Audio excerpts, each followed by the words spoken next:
Career Radio Talks. Welcome, ladies and gentlemen, to yet another episode of Escopia Radio Talks. I am your host, Mr. Foxtail, and I'm sitting down with the lovely Nikki Newlands.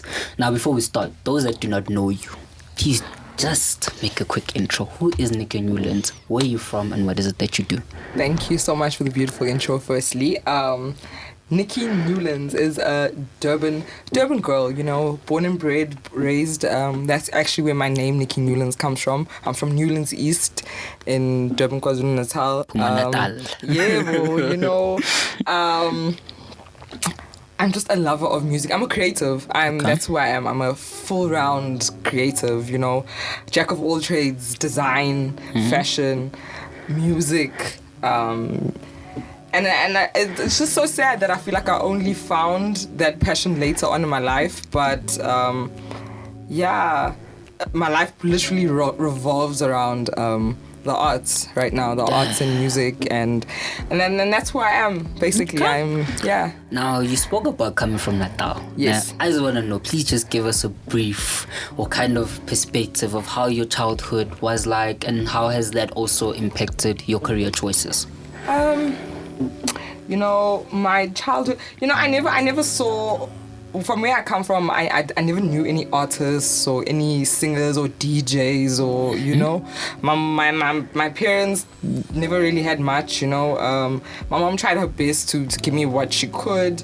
And how that's impacted on me is that, like, once I came to Joburg, my mind was open, you know, my perspective of the arts was open, you know, discovering new things. Because from where I come from, we never saw that. Everybody went to school, got a job, you know, get married.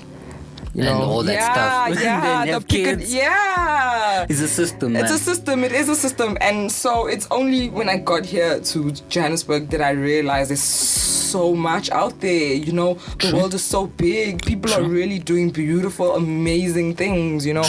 And I feel like that's impacted on me so much so that I realized that I want to just chase my dreams, you know. I want to do all the things that I dream of. I want to make sure that I get that done in my life, because I don't think my parents, you know, went after their dreams, you know. That's the one thing that makes me sad about like where I come from. Like, I don't feel like I saw people being ambitious enough, you know, and going after the things that they love. You know, everybody gets stuck in the system, and it's like the kata, like same thing with my mom. I was like, yo, man, she was even telling me the same thing this morning, that look, it's only now where she's starting to like live her dream. Because now she's like, okay, no, I can go back to varsity that's and beautiful. study something else whilst working in the medical field. And I'm like, wow, okay, that's inspiring. That's very inspiring. Big ups to your mom. Big ups to your mom. Shout out to her. Because not a lot of people are living their dreams. Not a lot of parents are living their dreams. People give up also as the years go on, you know. That childlike sort of mindset and mentality where you believe anything is possible, you know, fades away as the years go by, because you go through life experiences, you go through hard knocks, you know, and also your environment. I feel like your environment is such a huge factor in sort of building you and getting you to that next level, because what you see every day, you know, gets embedded into your mind, you know, and you start like picking up bad habits, you know, because and that's the norm for you, you know, because it's what you see around. Like, I mean, everybody does it. Everybody with you know, with the guys, you know. So that type of mentality, it's hard to sort of get out of that, you know, if it's what you're seeing on the everyday. So your mom's story of what she was telling you of now being older and finally wanting to actually live out your dream and try and go and get it, you know. Not everybody can do that after that many years, you know. True. Damn, I felt that actually. You coming to Joburg, what were your aims per se? Like coming to Joburg, because I mean, coming to Joburg must have been overwhelming at the same time. It was hard, It was really, really. I don't think that my journey in Joburg's ever been easy. Like, I actually got here to study law at Wits. That's how I started here. But my mom fell into like financial troubles, and like I had to drop out. I had to drop out and go straight into the working world, you know. And that was like 17, 18. I've been working since 17. You know, I've always been holding down at least 2 jobs at a time. You know, trying to like help my family back home, trying to like keep a roof over my head. You know, and I can't lie and say that it's been easy. It's been extremely difficult. But what I absolutely love about Johannesburg is that this is a place where you can come and achieve your dreams. Hey, anything is possible in the city. True. You can reinvent yourself no matter how many times. You know, you can, if you decide that you want to be a break dancer and that you want to live your life being a break dancer, you can do that. You literally can do that. This is a place where you can achieve absolutely anything. There's no limits to the city, you know, and that's what I absolutely love about it. And then Durban? You know, it's a beautiful city. It's a beautiful city. I'll give my city that. But at the same time, I just don't think it's a very progressive city, especially within the arts, you know. Durban people are very comfortable. They're very comfortable in their position, you know, and that makes it difficult for the up and coming kids, you know, because you've also got gatekeepers. You don't have people investing into the arts as much. Like as beautiful as it is, I just don't think it's a city that's moving as fast as, there's no growth in, like, for artists, for musicians, you know. all the big Durban artists, once you leave Durban, they've blown up. Look at Nasty. Nasty's from Durban. I don't think he'd have the same impact if he didn't leave Durban. Yeah, I mean, I remember, you know, you speaking like that, it takes me back. I don't know if you remember Witness the Funk. Yeah, I do. I really do. They had an impact in They Durban. really did. They made a difference, but it's like, I felt like... but at the same time, the environment, right? With Durban, there's a lot of drugs. Is a big problem in Durban. We don't talk about it often enough. But so it's a big problem. Yes, it's a big problem within our communities, and artists get stuck into that. You know, I don't want to like mention any names, but like we see the destructiveness of some of the artists that have gone global, but fell into bad environments, and you know, and that's the problem with Durban. You know, is that like there aren't enough people trying to regulate and trying to like set the youth on the right track, you know, to be like, you know, guys, actually don't get involved in this, you know, like, you know, there's just like a really bad sort of vibe that we have in that city, like in terms of like destructive things, and we don't push each other in the right direction enough. So the best place to grow up in would be Upper. Because I'm like, yo, like other day, not funny enough, I was sitting at home and I'm like, yo, I really want to go to, because I've never been out of the city, eh? The only place I've been to is like, I want to go home, Limpopo. Yeah. Back this side, I'm like, damn, I really need to go to Durban, right? And I'm like, okay.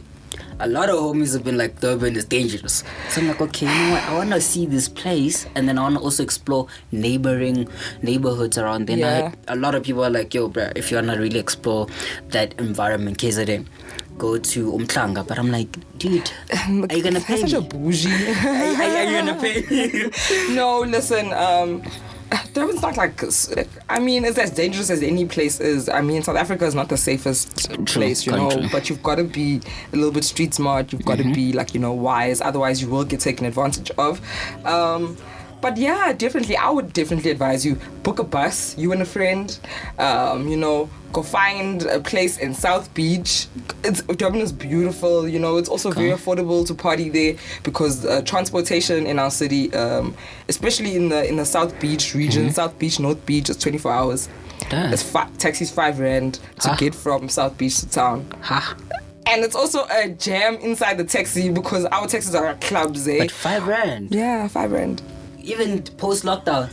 5 rand, bruv. 5 rand. Nah, you playing me. You playing me. Next thing I get there, I pay 5 rand, and they're like, fit. Pumetexin, fit. 5 rand is no, like... 5 rand, I swear. Hey, I don't want to get there now. I'm like, it's like I'm undermining the person. No. Now, coming to Joburg, you came to study. Unfortunately, financial issues came in about, but you managed to actually bag a qualification, though, even throughout that struggle. What did you study exactly? I went back home. I studied fashion design at DUT, you know, and then whilst working as a waitress, so at least I'm happy that I sort of went the creative route, and because also fashion sort of broadened my skill set. You know, I went into graphic design from fashion. I went into digital marketing from fashion. I went into what else? Website design. You know, like so. I'm glad that I went into the creative route, and I still do want to go back and do law, but the fashion definitely opened up my skill set. I was able to learn a lot, you know. I feel like when you're able to do things with your hands, when you're creative with your hands, if you can sew, if you can bake, if you can cook, you'll never starve, you know, because those are pretty essential items in life, you know. People have to eat, people have to wear clothes. So there's always something that you can do to make it by. And a lot of people don't know this. I actually happened to bump up on this information online. You worked for Studio 88? Yeah, a lot of people actually do know that. The corporate side? Yeah. I was marketing manager for Studio 88 for 2.5 years. That was fun.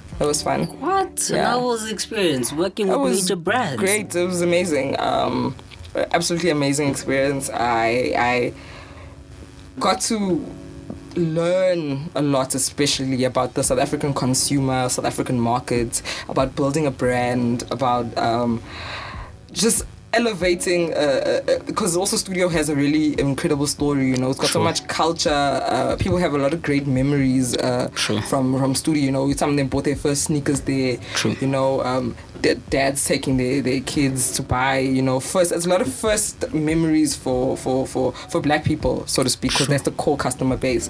It was amazing. But definitely amazing. About there was a time on Facebook and Twitter they spent on with you. They were like, main reason why Studio 88 blasts their music upload.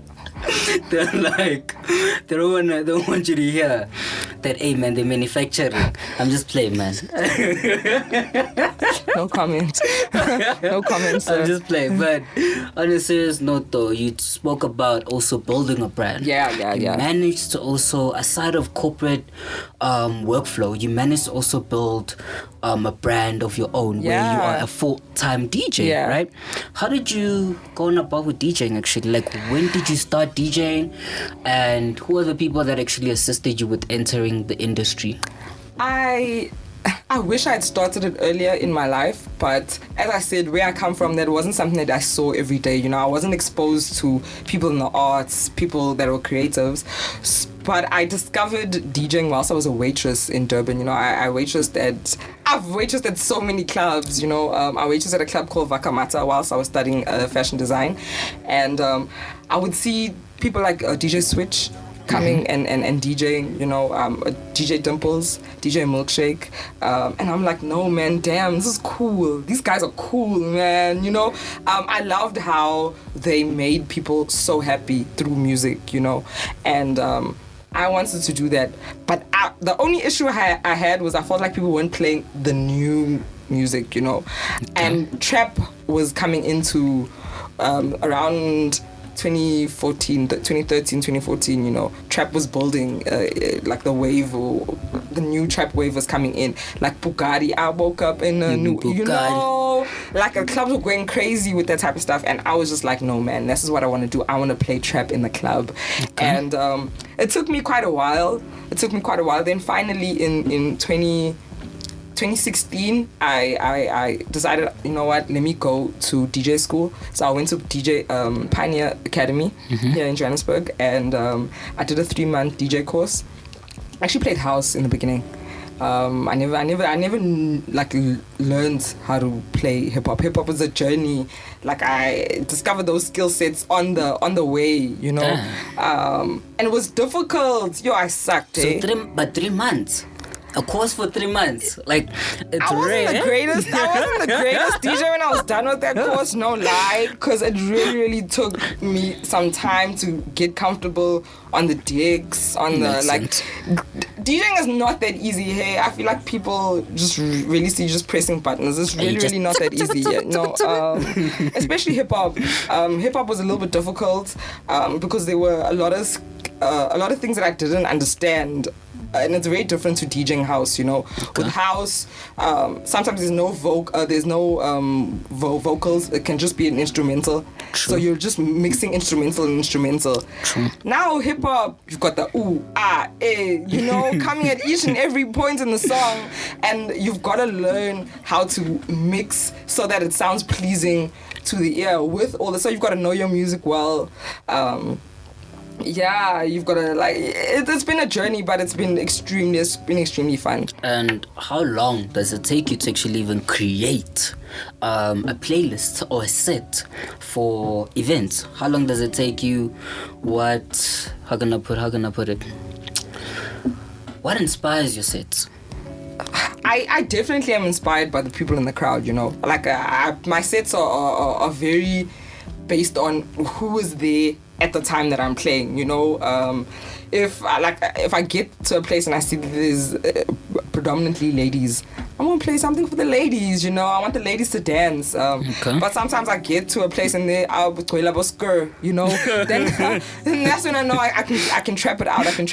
You know. So okay. My sets are very inspired by the people at the parties, you know. I don't in the beginning I used to play for myself. All I wanted to do is play trap.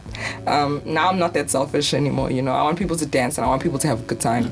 Damn, that is crazy, man. Like, I'm thinking about it now, because I mean, if you think about it, I'm actually looking back at that Miller drop event. Yeah. But we'll get this. Yeah.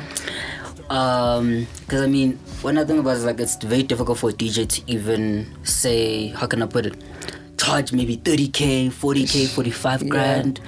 So what are your charges, man? If someone is trying to book you, what are your charges? Listen, right now especially, things are, we just opened up the country again. You know, promoters also haven't been working for because of restrictions. They only allowed a certain number of people. So I think to even say my fee is 15k 1 hour, I think that would be a little bit selfish of me and a little bit like not understanding the, like, you know, you've got to read the room. So yeah, like, I'm not charging people that. It's not anything hectic.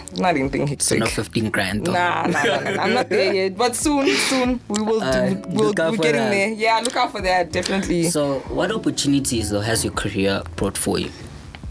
Oh man, I never thought that you could branch out into so many things just from music alone, you know. I've shot some really dope ads. I've been in some really dope productions. The Miller one, definitely at the top of my list, you know. That was that's one of my favorite trap artists, you know.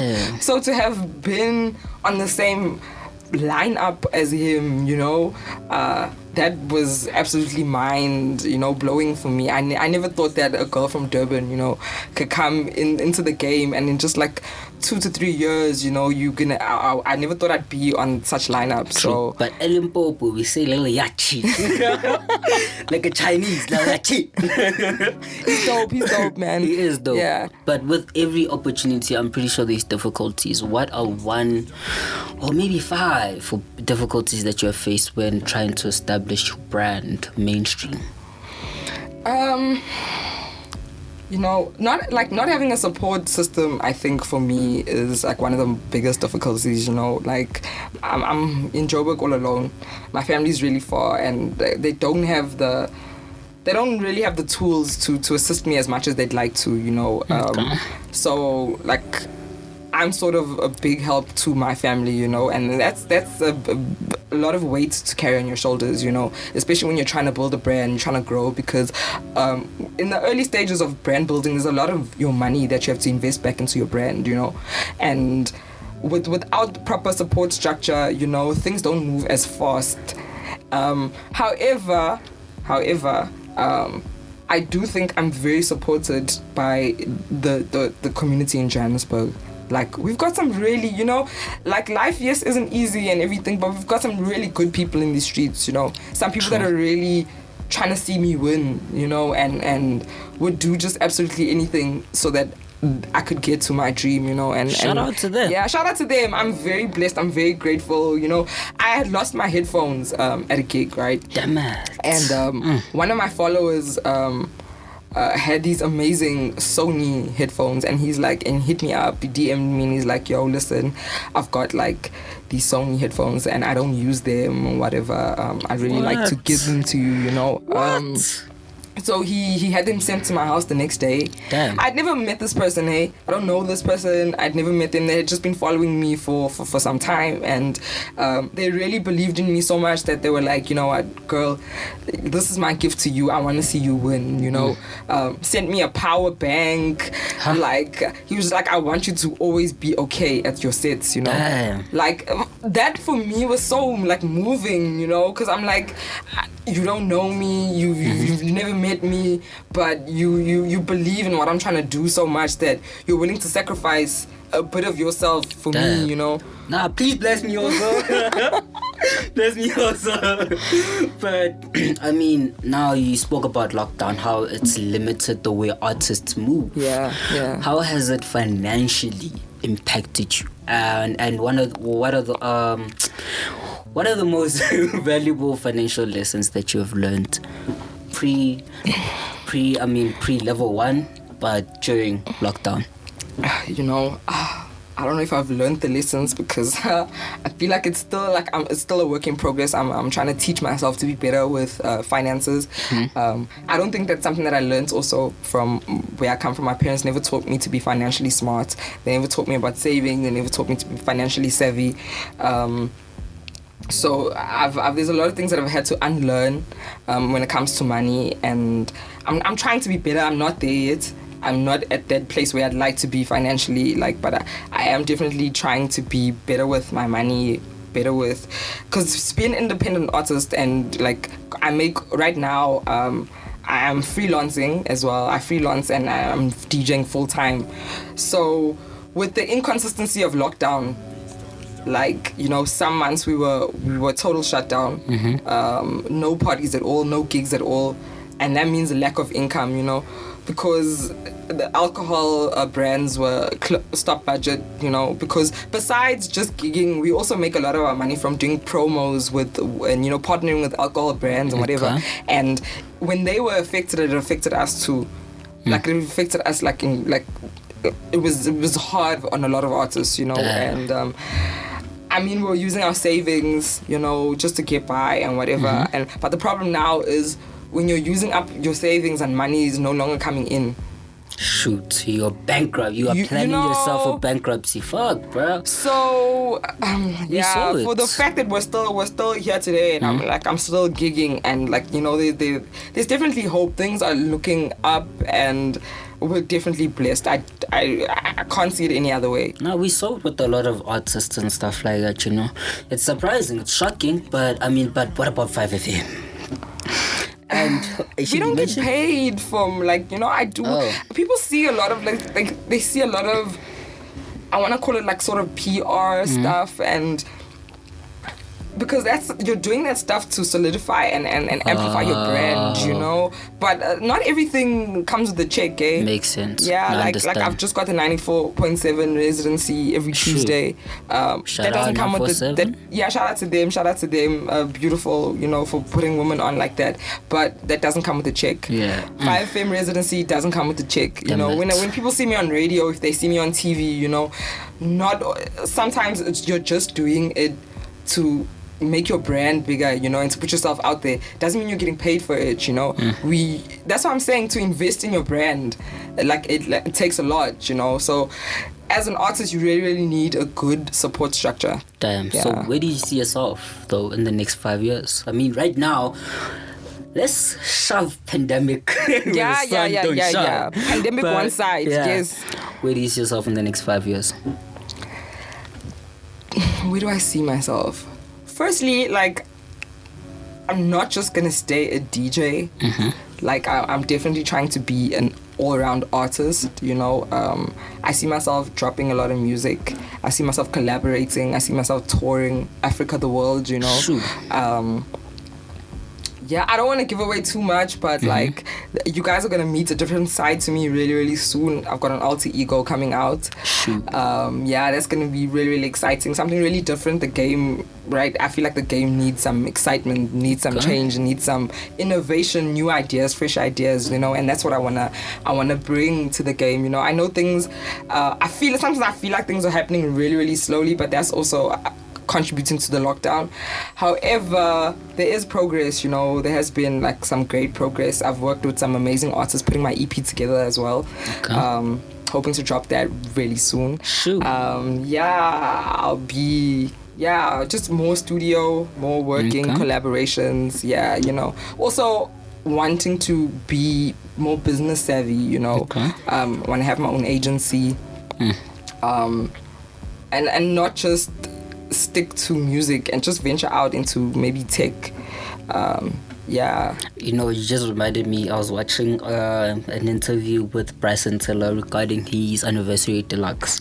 And he was like, I love Bryson. He was like, man, I want to do the same thing. Music industry isn't the place to fully raise your kids in. So age of 30, he wants to go into technology and gaming. So I'm like, wow. Definitely, I see that. I see that even for myself. Yeah, you know, even the Nikki Newlands brand, I'm definitely trying to take it more into the gaming side, the gaming tech side, you know, because like that's the new wave, that the kids are crazy about gaming, you know. It's such a like a phenomenon right now, you know, and I feel like to not put myself in that space would be just doing myself a disservice. Due to time constraints, we're gonna have to leave it there, but now to those that don't know who Nikki Newlands, oh man, oh my god, that's okay. Those that don't know who Nikki Newlands is, where can we find you and your sets? Definitely, you can find me at Nikki Newlands. That's NIKKINEWLANDS on Twitter, on Instagram, on Facebook. You can find my sets on SoundCloud as well at Nikki Newlands. I'm coming out with a YouTube. YouTube page really soon. I'm working on that right now. That's going to be really, really, really dope content. Also, I'm dropping a cypher soon with some really, really dope artists. It's called the Trap Money Cypher. You guys need to look out for that. I will definitely look out for that. Thank you so much for your time. Bless you. Thank you so much for inviting me. Thank you guys so much to those that are listening or watching. Thank you guys so much. Till next time, much love. Bye. And that's a wrap. These are beautiful studios, eh? Yeah, look at it. Was reciprocation. Roller coaster with emotions on the dead. All the other shit was a bit pretentious. Reciprocation. You. Always wanna hear what you wanna hear. I tell my truth, then you shed a tear. Don't know how we went with the other man. We don't do that here. Every conversation gotta turn into an argument. Why you stressing me but liking pictures? That's some petty shit. You know what else said? I'm feeling you don't ask that. That's the reason I don't call back. I was down to pennies, 50-50 when we went on dates. That one time we had a shared plate, ride or die. But to understand me, you don't take the time. I opened up just for a little while. One thing was missing was reciprocation. All I ever wanted was reciprocation. Roller coaster with emotions on the day. All the other shit was